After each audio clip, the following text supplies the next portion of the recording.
தஞ்சாவூரில் டிராவல்ஸ் நிறுவன மோசடி வழக்கில் முக்கிய நபர் கத்தாரில் இருந்து நாடு திரும்பிய போது விமான நிலையத்தில் வைத்து அதிரடியாக கைது செய்யப்பட்டார். தஞ்சையில் கமாலுதீன் என்பவரின் ராகத் டிராவல்ஸில் இயங்கும் பேருந்துகள் மீது முதலீடு செய்தால் மாதந்தோறும் ஈவுத்தொகை வழங்கப்படும் என அறிவித்தனின் பேரில் ஏராளமானோர் முதலீடு செய்தனர். சில ஆண்டுகளுக்கு முன்பு கமாலுதீன் இறந்ததை அடுத்து அவரது குடும்பத்தினர் முதலீடு செய்தவர்களுக்கு உரிய தொகையை வழங்கவில்லை என புகார் அளிக்கப்பட்டது. போலீசார் விசாரணை நடத்திய போது அந்த டிராவல்ஸ் நிறுவனம் சுமார் 400 கோடி ரூபாய் வரை மோசடி செய்ததாக ஆயிரக்கணக்கானோர் புகார் அளித்தனர்.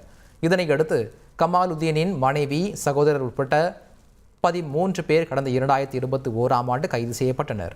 இந்த வழக்கில் முக்கிய நபரான கமாலுதீனின் மைத்துனர் கத்தாரில் இருந்த நிலையில் தற்போது நாடு திரும்பிய அவரை பொருளாதார குற்றப்பிரிவு போலீசார் கைது செய்து நீதிமன்றத்தில் ஆஜர்படுத்தி சிறையில் அடைத்தனர். உங்கள் தந்தி ஒன் தொலைக்காட்சியில் கருடா தினமும் காலை 6 மணிக்கு காண தவறாதீர்கள்.